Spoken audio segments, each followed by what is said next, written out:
Hello student, welcome to our YouTube channel commerce efficiency. आज की class में cover करेंगे concept economic system and planning in India, जिसमें हम कैपिटलिस्टिक इकोनॉमी, सोशलिस्टिक इकोनॉमी और mixed economy का कंसेप्ट कवर करेंगे डिटेल में। इसे लास्ट क्लास में हमने बेसिक कवर किया था, 5 ईयर प्लान्स क्या होते हैं, इकोनॉमिक प्लानिंग क्या होती है और इंडिया के अंदर प्लानिंग करने की ज़रूरत क्यों पड़ी।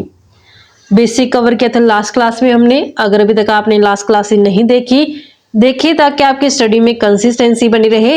अगर अभी तक आपने मेरे यूट्यूब चैनल कॉमर्स एफिशिएंसी को सब्सक्राइब नहीं किया, सब्सक्राइब कीजिए और बेल आइकन जरूर प्रेस कीजिए ताकि जब भी मैंने वीडियोस अपलोड करूं सबसे पहले नोटिफिकेशन आपके पास जाए और वीडियोस को देखकर आपकी स्टडी बूस्टअप हो।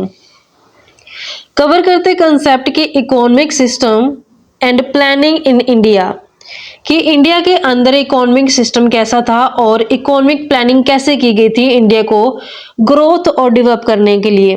जैसे कि लास्ट क्लास में हमने समझा था कि जब ब्रिटिश राज आया था, ब्रिटिश राज के कारण जो हमारी इंडिया की इकोनॉमी थी वो बिल्कुल ही बैकवर्ड हो चुकी थी, स्टैग्नेंट हो चुकी थी। अब बारी थी कि कैसे हम अपनी पिछड़ी हुई इकोनॉमी को ग्रोथ और डेवलप कर सकते हैं। तो उसके लिए क्या किया गया था, इकोनॉमिक प्लानिंग की गई थी, इकोनॉमिक सिस्टम को बेटर बनाया गया था। जो प्लानिंग की गई थी इंडिया की, ये क्लोजली लिंक थी किससे, इकोनॉमिक सिस्टम इन इंडिया से। इकोनॉमिक सिस्टम क्या होता है, इकोनॉमिक सिस्टम मतलब कि इकोनॉमिक ऑर्डर होता है कंट्री का, जिसमें हम शामिल करते हैं कि प्रोडक्शन का सिस्टम कैसा रहेगा। सिस्टम ऑफ प्रोडक्शन का मतलब होता है कि जो गुड्स और सर्विसेज प्रोड्यूस की जाएंगी उनका तरीका क्या रहेगा गुड्स और सर्विसेज को बनाने का। वही सेकंड जो इसमें इंक्लूड किया गया था, system of resource allocation. Resource allocation का मतलब होता है कि क्या गुड्स है, जो सर्विसेज है जो बनाई जाएंगे इकोनॉमी के अंदर। क्योंकि हम जानते हैं कि जो रिसोर्सेज होते हैं ना कंट्री के, वो लिमिटेड रिसोर्सेज होते हैं, यानी कि स्कार्स रिसोर्स होते हैं। स्कार्स रिसोर्स का मतलब क्या होता है कि जिनकी डिमांड ज़्यादा होती है as compared to their supply. तो सोच समझ के रिसोर्स का जो एलोकेट किया जाता है कि कितना रिसोर्स किस गुड्स को बनाने में यूज़ किया जाएगा, कितना रिसोर्स का यूज़ नेसेसिटी गुड्स को बनाने के लिए किया जाना चाहिए, कितना रिसोर्स का यूज़ जो लग्जरी गुड्स होती है उसको बनाने के लिए किया जाना चाहिए। प्रॉपर तरीके से जो रिसोर्स का एलोकेशन किया जाता है।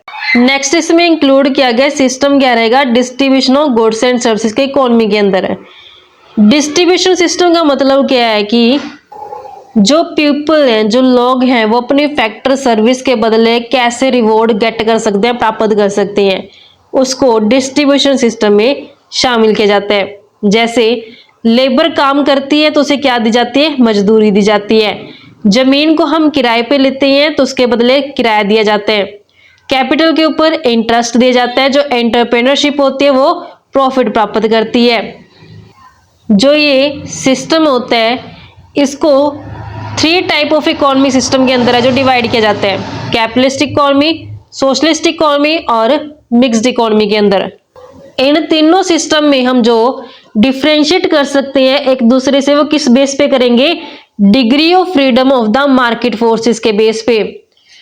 कि जब मार्केट फोर्स अलाउ किए जाते हैं कि वो फ्रीली फंक्शन करें बिना गवर्नमेंट के इंटरवेंशन के, यानी कि जो मार्केट फोर्स है वो फ्री है अपना फंक्शन करने के लिए, गवर्नमेंट उसमें किसी भी तरीके का कोई भी इंटरवेंशन नहीं करेगी, तो ऐसी इकोनॉमी को कैपिटलिस्टिक इकोनॉमी बोलते हैं। ये कैपिटलिस्टिक सोसाइटी कहलाती है। इसका जो मेन मोटिव होता है वो प्रॉफिट को मैक्सिमम करना होता है, क्योंकि गवर्नमेंट का कोई इंटरवेंशन तो है नहीं, यहाँ पे सब कुछ प्राइवेट हाथों में है। तो जो प्राइवेट हाथों में सब काम तो चाहेंगे कि प्रॉफिट को मैक्सिमम से मैक्सिमम लिया जाए। तो कैपिटलिस्टिक इकोनॉमी का जो मेन मोटिव होता है वो प्रॉफिट को मैक्सिमम करना होता है। जब मार्केट फोर्स जो होते हैं फ्रीली ऑपरेटिव नहीं होते हैं, गवर्नमेंट द्वारा डिसाइड किया जाता है क्या प्रोड्यूस करना है, कैसे प्रोड्यूस करना है, किसके लिए प्रोड्यूस करना है, तो ऐसी इकोनॉमी को सोशलिस्टिक इकोनॉमी कहते हैं और ये सोशलिस्टिक सोसाइटी कहलाती है। सोशलिस्टिक इकोनॉमी का मेन मोटिव होता है सोशल वेलफेयर करना, यानी कि समाज कल्याण के लिए कार्य करती है। जो भी प्रोडक्शन एक्टिविटी की जाती है वो सोशल वेलफेयर के लिए की जाती है। जब गवर्नमेंट और मार्केट फोर्स दोनों ही डिसाइड करते हैं कि क्या प्रोड्यूस करना है, कैसे प्रोड्यूस करना है, किसके लिए प्रोड्यूस करना है, तो इसे हम मिक्स्ड इकोनॉमिक सिस्टम कहते हैं, क्योंकि इसमें गवर्नमेंट और मार्केट फोर्स दोनों ही काम कर रही हैं। इसमें जो ऑब्जेक्ट होता है वो प्रॉफिट को भी मैक्सिमम करना होता है और सोशल वेलफेयर को भी मैक्सिमम करना होता है। दोनों ही ऑब्जेक्ट है जो एक साथ अचीव किए जाते हैं इकोनॉमी के अंदर। जब 5 ईयर प्लान्स को लॉन्च किया गया था तो इंडिया ने मिक्स्ड इकोनॉमिक सिस्टम को ही है जो ऑप्शन में चूज किया था। इसकी जो फीचर रहती है मेरिट और डीमेरिट रहती है इन इकोनॉमिक सिस्टम की, उसको हम डिस्कस करेंगे अब डिटेल में एक एक करके कि इंडिया ने क्यों मिक्स्ड इकोनॉमी सिस्टम का जो चूज किया था। सबसे फर्स्ट आती है हमारे पास कैपिटलिस्टिक इकोनॉमी। कैपिटलिस्टिक इकोनॉमी ऐसी इकोनॉमी होती है जिसमें सब सिस्टम जो प्राइवेट ओन्ड होते हैं, प्राइवेट हाथों में होते हैं, प्राइवेट लोगों का होता है, जैसे वो अपनी मर्जी से चाहे और सिस्टम का जो यूज करते हैं अपने प्रॉफिट को मैक्सिमम से मैक्सिमम करने के लिए। जो कैपिटलिस्टिक इकोनॉमी होते हैं इन्हें लोगों के कल्याण के लिए, सोशल वेलफेयर के लिए कोई मतलब नहीं होता, सिर्फ इन्हें अपने प्रॉफिट को मैक्सिमम करना होता है। जो मेन फोकस किया जाता है कैपिटलिस्टिक इकोनॉमी के अंदर वो प्रॉफिट को मैक्सिमम से मैक्सिमम करना होता है।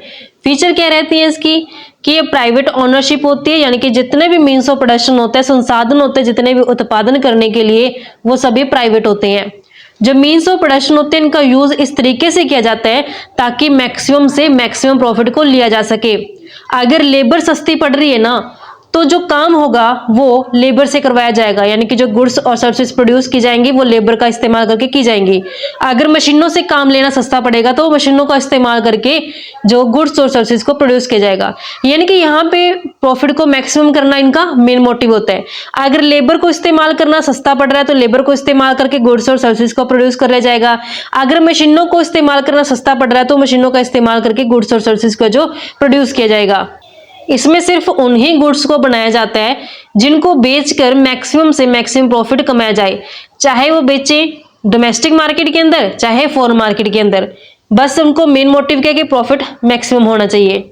जो यहाँ पे गुड्स डिस्ट्रीब्यूट की जाती है लोगों में वो उनकी परचेजिंग पावर के बेस पे की जाती है, यानी कि लोग एक गुड्स को सर्विसेज को लेने के लिए कितना पे करने की एबिलिटी रखते हैं और उसके अकॉर्डिंग है जो उनको गुड्स डिस्ट्रीब्यूट कर दी जाती है।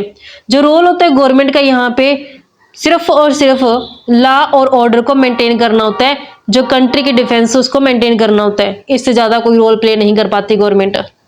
मेरिट की है जो मेन इसकी मेरिट आती है सिस्टम की, प्रमोट करना होता है सेल्फ इंटरेस्ट को, प्रॉफिट को मैक्सिमम किया जाए और जो जीडीपी ग्रोथ है वो एक्सेलरेट हो, बढ़ाई जाए। नुकसान क्या है इसका, डीमेरिट क्या है? जो सबसे बड़ी डीमेरिट है सिस्टम की कि ये कलेक्टिव इंटरेस्ट को इग्नोर करता है। क्यों? क्योंकि ये सिर्फ उन्हीं गुड्स को बनाते हैं जिनको बेच के मैक्सिमम प्रॉफिट ले सके, और ये महंगे रेट पे गुड्स को बेचते हैं, महंगी महंगी गुड्स बनाते हैं। जो कौन ले पाते हैं? सिर्फ रिच लोग ही ले पाते हैं। जो गरीब लोग हैं, जो पुअर पीपल होते हैं, वो इन गुड्स को जो नहीं खरीद पाते, वो मतलब कि उनकी पहुंच से बाहर रहता है, इतनी महंगी होती है ये गुड्स। जिस कारण से जो ग्रोथ तो हो रही है लेकिन सोशल जस्टिस यहाँ पे नहीं हो रही। सोशल जस्टिस कब होती? जब इक्वल डिस्ट्रीब्यूशन होता इनकम और वेल्थ का। यहाँ पे तो सिर्फ वही गुड्स बनाई गई है, लग्जरी गुड्स बनाई गई है जिनको रिच पर्सन ही अफोर्ड कर पा रहे हैं। पुअर पर्सन के लिए यहाँ पे गुड्स है जो नहीं प्रोड्यूस की जा रही, पुअर पर्सन को अफोर्ड नहीं कर सकते। जो यहाँ पे प्लानर थे वो महसूस करते थे कि अगर वो मार्केट इकोनॉमी के मॉडल को जो अपनाएंगे तो जिससे जो देश की जो अधिकांश जनता यानी कि जो मैक्सिमम पॉपुलेशन है ना, जो लोग हैं जो ज्यादातर, वो अपने जीवन स्तर को यानी कि जो उनकी क्वालिटी ऑफ लाइफ है उसको इम्प्रूव है जो वो नहीं कर पाएंगे। नेक्स्ट आते हैं सोशलिस्ट इकोनॉमी। सोशलिस्ट इकोनॉमी ऐसी इकोनॉमी होती है जहाँ पे जो कलेक्टिव और पब्लिक ऑनरशिप है जो होती है मीन्स ऑफ प्रोडक्शन के ऊपर, यानी कि जो संसाधन होते हैं उत्पादन करने के, उनके ऊपर जो ऑनरशिप होती है वो कलेक्टिवली होती है। जो इकोनॉमिक डिसीजन लिए जाते हैं वो central authority of the government द्वारा लिए जाते हैं। जब भी डिसीजन लिए जाएंगे वो इस तरीके से लिए जाएंगे ताकि सोशल वेलफेयर का जो बढ़ावा मिले, यानी कि यहाँ पे जो मीन्स ऑफ प्रोडक्शन होते हैं उनके ऊपर जो ऑनरशिप होते हैं, अधिकार होते हैं, वो सोशल होता है, यानी कि हर किसी का अधिकार होता है। जो डिसीजन लिए जाते हैं सोशलिस्टिक इकोनॉमी में वो सेंट्रल अथॉरिटी द्वारा लिए जाते हैं मैक्सिमम कैसे किया जाता है सोशल वेलफेयर को, उसको कंसीडर किया जाता है। तो यहाँ पे जो गवर्नमेंट होती है वो सिर्फ एक इंडिविजुअल डिजायर को सेटिस्फाई करना उसका मेन मोटिव नहीं होता, बल्कि सभी को कंसीडर करके जो सेंट्रल अथॉरिटी द्वारा डिसीजन मेकिंग की जाती है ताकि सबका सोशल वेलफेयर है जो यहाँ पे किया जा सके। फीचर क्या है इसकी कि जो प्रोडक्शन के मीन्स होते हैं, संसाधन होते हैं, वो कलेक्टिवली ओन्ड होते हैं, यानी कि उसके ऊपर सबका अधिकार होता है, सोसाइटी, पूरी होल सोसाइटी का। और यहाँ पे पब्लिक ऑनरशिप होती है, जो संसाधन होते हैं उत्पादन करने की उन पे, प्रोडक्शन मीन्स ऑफ प्रोडक्शन के ऊपर पब्लिक ऑनरशिप होती है। यहाँ पे कोई भी प्राइवेट प्रॉपर्टी है जो नहीं यूज की जाती, सब कुछ पब्लिक है। जब मीन्स ऑफ प्रोडक्शन होते हैं वो इस तरीके से यूज किए जाते हैं ताकि सोशल वेलफेयर को मैक्सिमम किया जा सके, समाज कल्याण के ऊपर ज्यादातर ध्यान दिया जाता है। यहाँ पे डायरेक्ट पार्टिसिपेशन होता है गवर्नमेंट का, क्योंकि ये सोशलिस्टिक इकोनॉमी है, सब कुछ क्या है, पब्लिक ओनरशिप के अंदर है, सभी means of production public ownership के अंदर है। तो यहाँ पे मैक्सिमम पार्टिसिपेशन किसका है, गवर्नमेंट का है। किसमें, प्रोसेस ऑफ प्रोडक्शन में। तो गवर्नमेंट यहाँ पे मेन रोल प्ले करती है, सिर्फ लॉ और ऑर्डर और डिफेंस को मेंटेन करना है उसका काम नहीं होता, बल्कि यहाँ पे सोशल वेलफेयर को मैक्सिमम करना भी मेन मोटिव होता है गवर्नमेंट का। अब इसके मेरिट्स क्या होती हैं, जो सोशलिस्टिक इकोनॉमी का मेन मोटिव होता है इक्वालिटी को लेके आना, जो डिस्ट्रीब्यूशन ऑफ इनकम है उसमें इक्वालिटी आए, इक्वल डिस्ट्रीब्यूशन ऑफ इनकम हो, जो ग्रोथ प्रोसेस है वो इंक्लूसिव होनी चाहिए और सोशल जस्टिस के ऊपर बेस्ड होनी चाहिए। अब इसकी डीमेरिट क्या है कि जो सबसे बड़ी डीमेरिट है सोशलिस्टिक इकोनॉमी की कि जो जीडीपी ग्रोथ थी वो बिल्कुल ही स्लो प्रोसेस में चली गई, क्योंकि यहाँ पे जो प्रोडक्शन किया जाता था वो प्रॉफिट मैक्सिमाइजेशन करने के लिए नहीं किया जाता था, बल्कि इक्विटी एंड जस्टिस के लिए किया जाता था।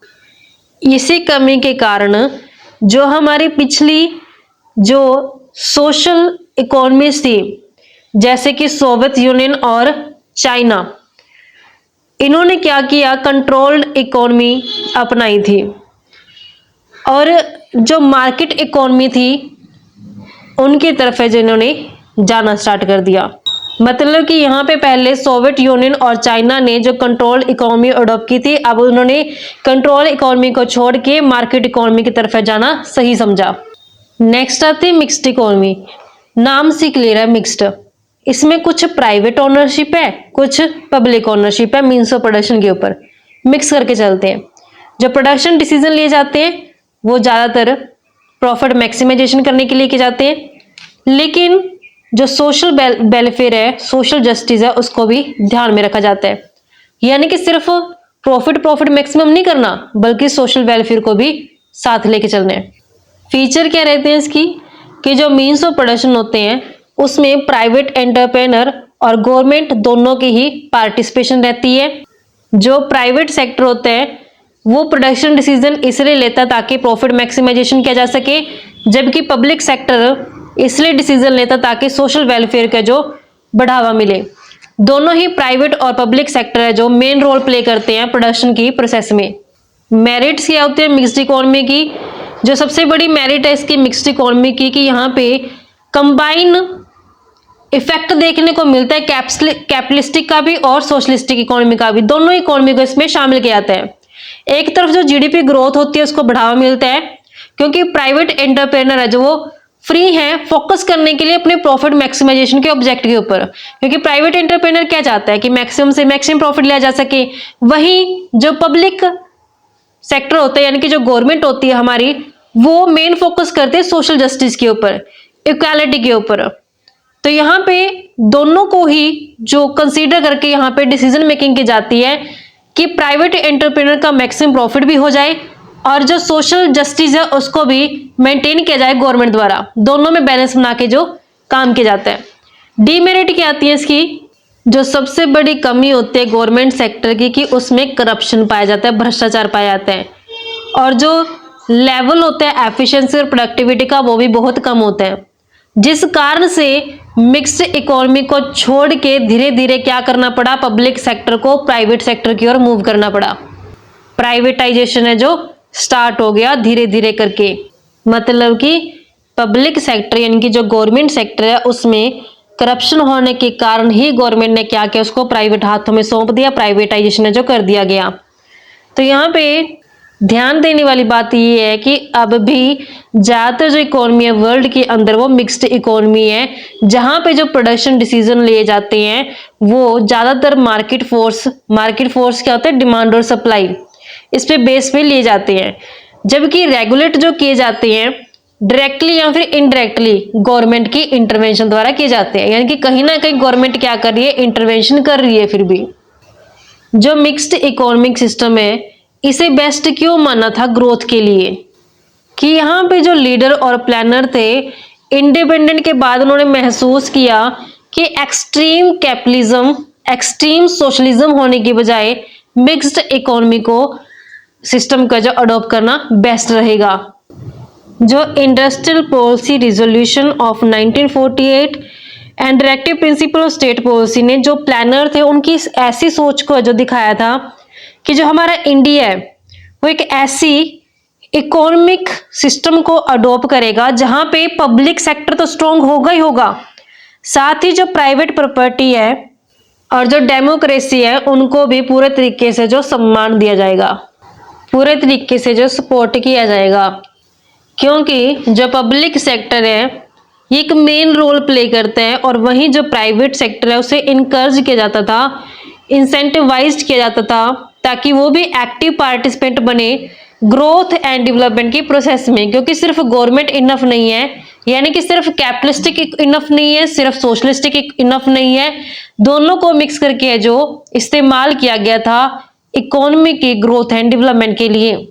तो इस तरीके से बच्चों हमारे पास एक कंसेप्ट बनता था। आई होप आपको क्लियर हो गया है। नेक्स्ट क्लास में नेक्स्ट टॉपिक कवर करेंगे, long period and short period goals of planning in India क्या रहते हैं। ऐसी रेगुलर क्लासेस के लिए आप मेरे यूट्यूब चैनल कॉमर्स एफिशिएंसी को सब्सक्राइब, लाइक और शेयर करें, बेल आइकन जरूर प्रेस करें ताकि जब भी मैं न्यू वीडियोस अपलोड करूं सबसे पहले नोटिफिकेशन आपके पास जाए, आप वीडियोस को देखकर आपकी स्टडी बूस्ट अप हो।